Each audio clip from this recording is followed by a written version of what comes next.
Vamos mudar um pouco a nossa tônica agora, falar de desenvolvimento fronteiriço, né?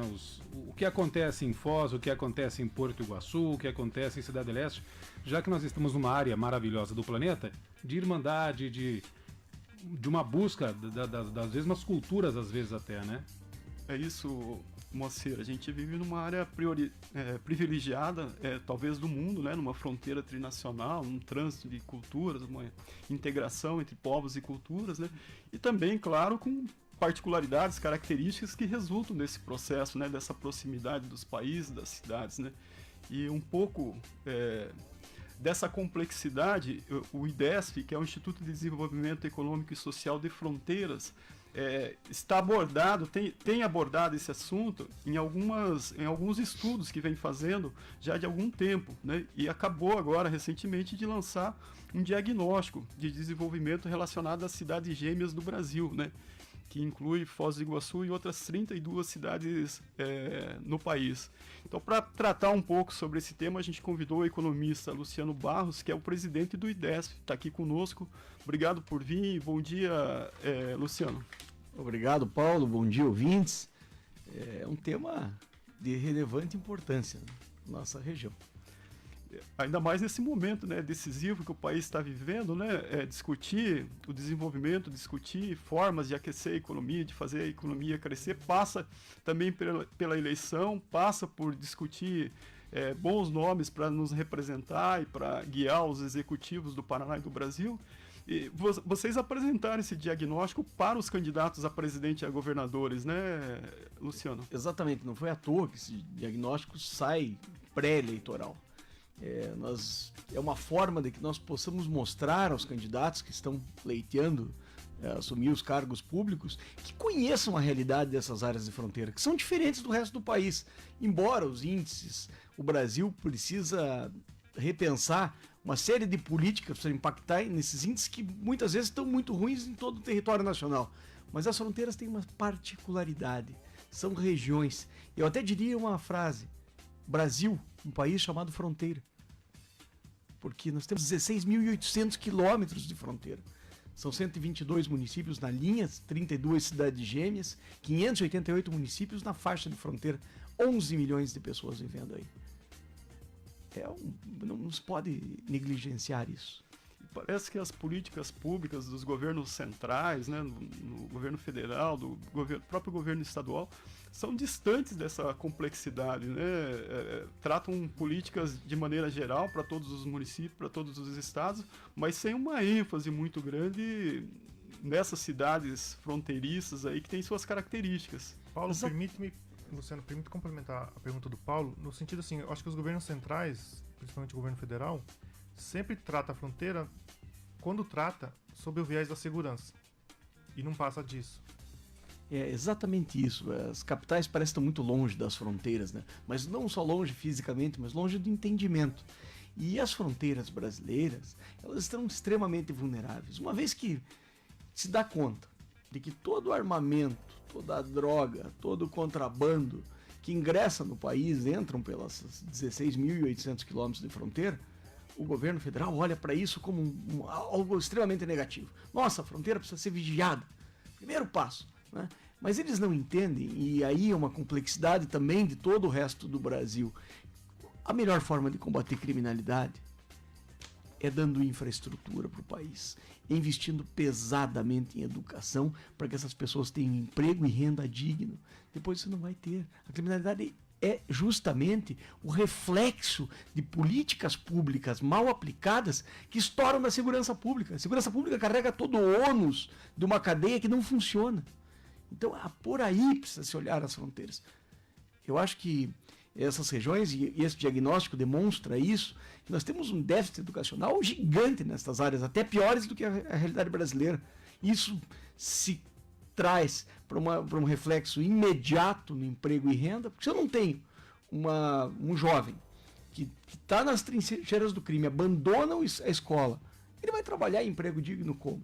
Como é que ele vai reformar esta condição socioeconômica regional se ele não tem capacidade de emprego nem de renda? Por quê? Porque ele não teve estudo. Quer dizer, o primeiro impacto é esse. Ele é vulnerável desta forma, vai para as trincheiras do crime, imediatamente. É o primeiro emprego dele. Sem carteira assinada, mas é o primeiro emprego desse jovem, é no crime. E começa com uma forma mais branda, o contrabando. A migração para o tráfico de drogas, tráfico de armas, ocorre de uma forma muito sutil. Porque este crime que age o contrabando, essas quadrilhas que operam o contrabando, já estão armadas, já estão combatendo com a polícia, já estão fugindo. É o mesmo modus operandi, os caminhos são os mesmos. Quiçá as pessoas são as mesmas. Luciano, nós estamos falando de jovens de que idade? Exatamente isso nos chama a atenção, porque no ingresso do ensino médio, aos 14, 15 anos de idade, esse jovem já vira força de trabalho. O menino ou a menina já tem condições, a menina até numa vulnerabilidade maior, um fato mais grave, caminhando para a prostituição e outros problemas que possam vir a ocasionar disso. Mas o jovem, o menino com 15, 16 anos, já tem força para carregar uma caixa, para dirigir um carro sem carteira. Como esses dias, aconteceu um fato assim que me chamou muito a atenção. Um rapazinho de 16 anos, dirigindo um carro 6 cilindros desse da Hyundai, não me lembro o nome agora, mas um carro extremamente potente. Roubado o carro, carregado de cigarros, mata uma família inteira na BR-277. Pô, um moleque com 16 anos, com um carro 6 cilindros, o que ele quer? Correr. Ele tem uma potência, uma máquina na mão. Me imagino eu, 16 anos, com uma máquina daquela. Né? Imagina esse menino, sem estudo, sem capacidade de entendimento. E aí, isso são os reflexos dessa vulnerabilidade. Quer dizer, enquanto o senso comum fica dizendo a gente tem que acabar com o estatuto da criança e do adolescente para o jovem trabalhar, a dinâmica desse tipo de atividade, na verdade, já está engolindo parte considerável da nossa juventude, né? Em ações como essa. Né, em atividades como essa. O que eu queria te perguntar, Luciano, nesse diagnóstico que o IDESF fez, relacionado à questão de emprego e renda, que talvez seja um dos assuntos mais importantes para a gente tratar, pensando na nossa realidade da cidade. O que o estudo mostra de dados e de ponderações relacionadas à nossa economia, especificamente de Foz do Iguaçu? Foz do Iguaçu é uma das melhores cidades, é interessante isso, que tem melhorado ao longo do período, ao longo do tempo. Foz do Iguaçu tem Itaipu Binacional, Cataratas do Iguaçu, uma das 7 maravilhas do mundo. Tem toda uma infraestrutura, tem o maior porto seco da América Latina. Nós temos aqui todos os níveis de governo estadual, federal, municipal, com potência, tem todas as agências, tem aqui seus escritórios. Então a cidade ela é robusta, mas infelizmente há um passado muito recente e ainda segue isso. Se pegarmos os níveis da população economicamente ativa de Foz, que trabalha na informalidade, ainda é maior do que a média nacional, mas nós precisamos ter essas ações vêm melhorado ao longo do tempo. Parece que o parque hoteleiro melhorando sua condição começa a empregar essas pessoas formalmente. O que nós precisamos é um choque de formalidade. Agora imagine o resto do país, né? Que está à mercê, que não tem Cataratas, que não tem Itaipu, que não tem os órgãos federais, estaduais, não tem nível de emprego e renda. Então é uma preocupação que se tem que ter com a fronteira. E isso espantaria a criminalidade, sem dúvida nenhuma. Que dados objetivamente assim, a gente pode citar em relação à carteira assinada, a percentual de trabalhadores com carteira assinada aqui em Foz do Iguaçu? O estudo retrata essa... Não, ele traz... de novo, eu precisaria de pegar aqui para citar o dado exato, mas o número... São dezenas de centenas de dados. 32% é isso? 32% com carteira assinada?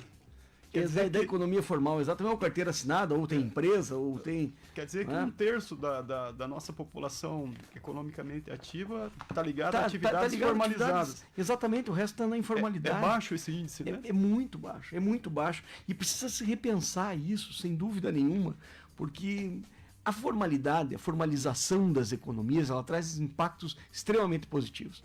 Porque você dá mais dignidade ao trabalhador, você tem um nível de pagamento de tributos e, consequentemente, isso dá mais força ao Estado para cumprir suas ações básicas, de educação, de saúde. Quer dizer, isso retroalimenta uma mola positiva. Se depois o governo vai fazer mau uso do dinheiro público, cabe à sociedade, o professor Afonso, que estava aqui me precedendo, falou muito bem, a exercer a democracia e cobrar a conta dos governantes.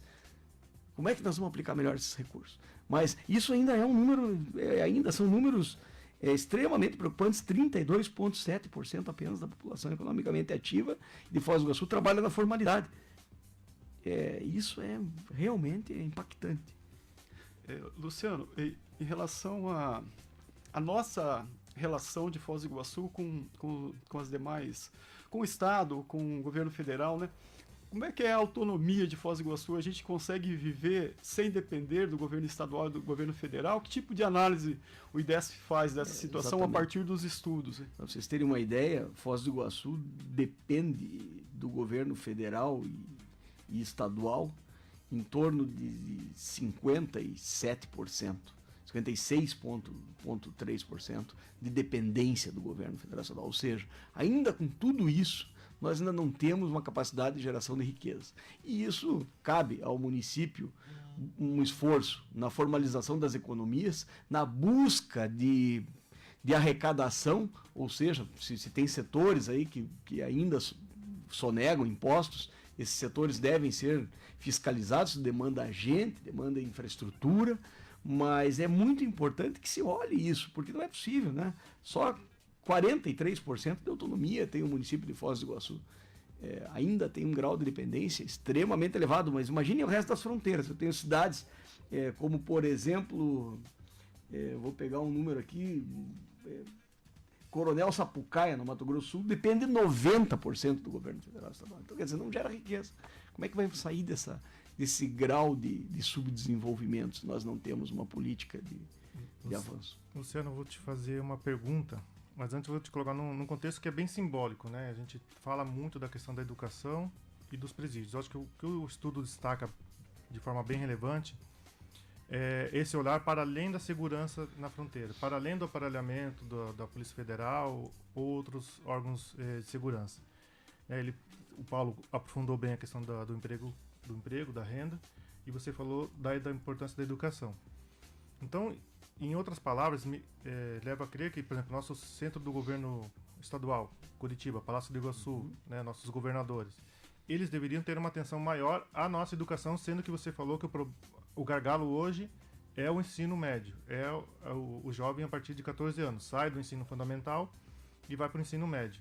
O ensino fundamental, que é de responsabilidade do município, pela propaganda ou pelos indicadores do IDEB, né, pela propaganda oficial do município, mas sobretudo pelos indicadores do IDEB, há indicadores positivos nesse sentido, de uma formação, sim, ainda que com problemas grandes na base, mas vai para o ensino médio, e aí que está o problema maior. Aí nós temos, a pergunta que eu quero te fazer dentro desse contexto é, os investimentos maiores por parte do governo federal, a gente vê inaugurações de presídios, mas em Foz do Iguaçu, eu não lembro qual foi a última escola estadual inaugurada na cidade.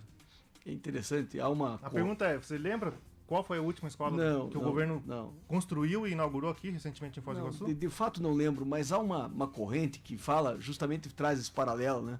Construa escola e não construa presídios. Hoje nós estamos numa situação que não dá para preterir, tem que construir os dois.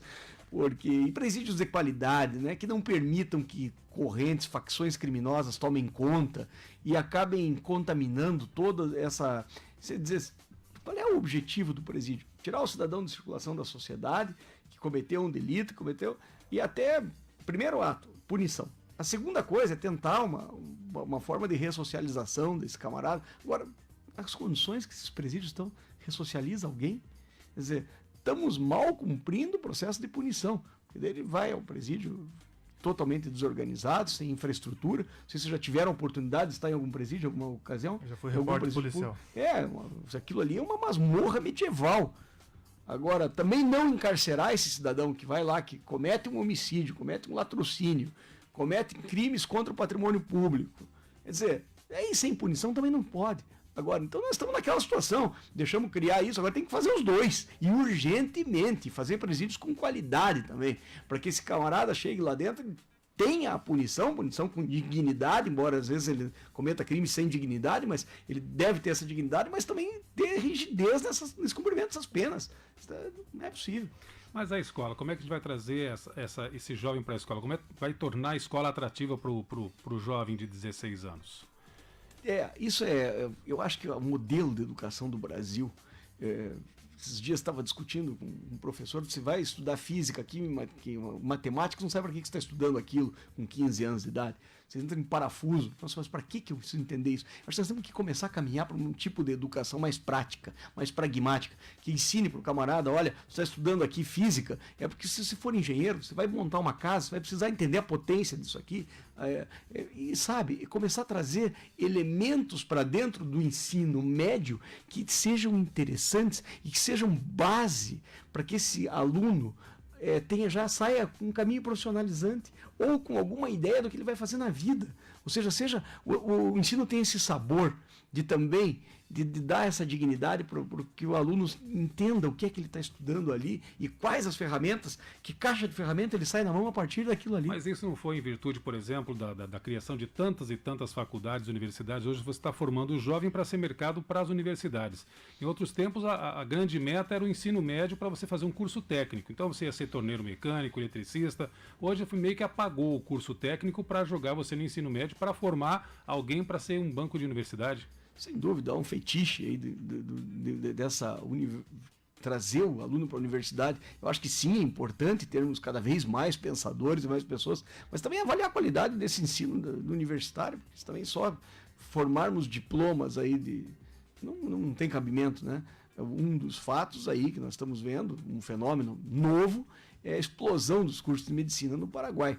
Quer dizer, o reflexo disso a gente não sabe. Como é que vai ser o reflexo disso? Eu acho que algumas coisas vão se depurar no meio do caminho, mas outras ainda carecem de qualidade. Quem já teve a oportunidade de visitar algumas universidades lá, vê que eu estive em uma que era um barracão fechado, que o camarada não tinha cadáver, não tinha laboratório, não tinha absolutamente nada. Quer dizer, que qualidade de médico vai se formar. Então, eu acho que nós temos que buscar isso. Não tanto quantidade, mas sim qualidade. Tem áreas específicas que precisam de quantidade, mas cada vez mais formar com qualidade essa quantidade. Senão nós... Ô, Luciano, quando a gente fala do ensino médio, parece que está pactuado que um dos grandes desafios do país é rever toda essa base do ensino médio, né? Há documentos do Banco Mundial que enfatizam que o ensino médio tem que dar uma dedicação maior à preparação para o mercado de trabalho, curso técnico, né? Agora, recentemente, o governo federal, na mudança do ensino médio, está determinando que apenas 2 disciplinas vão ser obrigatórias, né? Português e matemática, e o restante serão ofertados num modelo ainda um pouco seguro. Não dá para entender bem como que vai ser, mas provavelmente através de conteúdos interdisciplinares e coisas do tipo.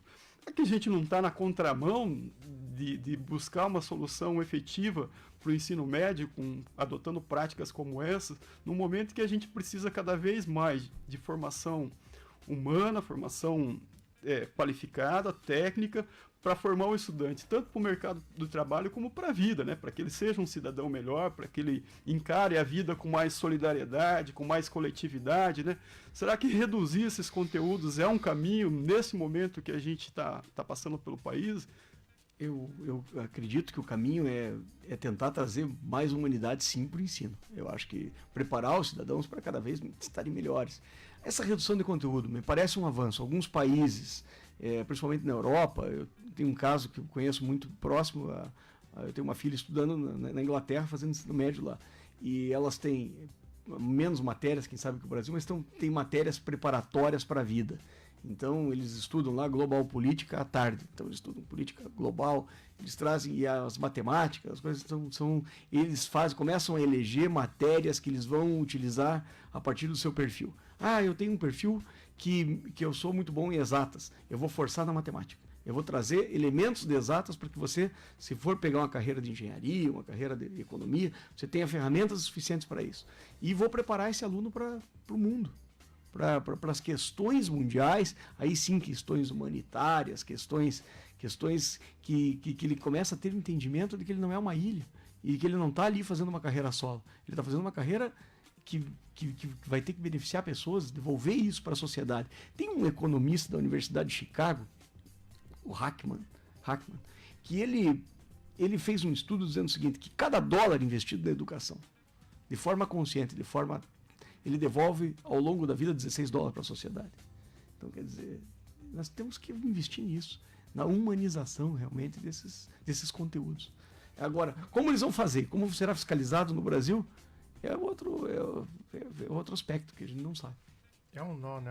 Porque a gente citou ali no primeiro bloco a questão dos milhões de desempregados no país. Então, se os governos fossem efetivos nessas políticas públicas, teria que ter investimento na mesma proporção para dar ocupação a essas 13 milhões de pessoas, tanto na área do ensino técnico quanto na área do ensino superior. Então, assim, há muito a ser desenvolvido, há muito a crescer. A questão é que nosso tempo também já está terminando, sempre passa rápido. Eu queria que o Luciano também fizesse o convite para esse estudo, onde a gente pode, o ouvinte que quiser ter acesso a esse estudo, como é que ele pode fazer essa solicitação, acessar, onde ele pode ler, né? A gente está com ele com a versão impressa aqui. E também fizesse o convite para um seminário que vocês vão realizar aí agora em outubro, meados do dia 20. Exatamente, eu aproveitando fazer esses dois convites então. O estudo está disponível na página do IDESF, com outros tantos trabalhos lá que o IDESF já desenvolveu sobre as fronteiras brasileiras. idesf.org.br é o site do Instituto, IDESF Índia, Delta, Eco, Sierra, Fox é o site, né, IDESF. E o seminário, teremos dia 24 e 25 de outubro, na sede da Polícia Federal, em Foz do Iguaçu, a 5ª edição do Seminário de Fronteiras do Brasil. Esse seminário, historicamente, já é a 5ª edição do seminário, é o 5º ano de existência do IDESF, portanto, um jovem instituto, e que vão tratar de temas extremamente importantes para as áreas fronteiriças, como a segurança nas áreas de fronteira. Vamos ter um painel que vai falar sobre a informalidade no mercado de redes de telecomunicações, como por exemplo internet sem fio, que estão sendo contrabandeados esses produtos, lançamento de um livro de gestão de planejamento estratégico de fronteiras que eu trouxe para vocês, que é uma síntese do TCC dos alunos da pós-graduação que o IDESF tem junto com a Escola Superior de Guerra e com a ESIC Business School, que é uma universidade, uma marketing school. Também teremos obstáculos jurídicos e econômicos para desenvolvimentos formais das fronteiras. Eu vou ter um argentino chamado Alberto Medina Mendes, que é presidente do Clube La Libertad, trazendo a experiência argentina, o Luciano da Fiesp, a Thaís Tomé, também como membro da OAB do Brasil. Depois eu tenho outro painel falando do impacto do contrabando no agronegócios.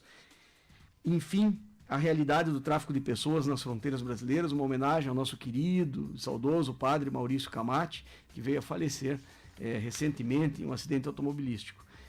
Enfim, esses serão os temas tratados. Serão 2 dias, uma noite do dia 24 e amanhã do dia 25. Estão todos convidados. Precisa fazer a inscrição prévia?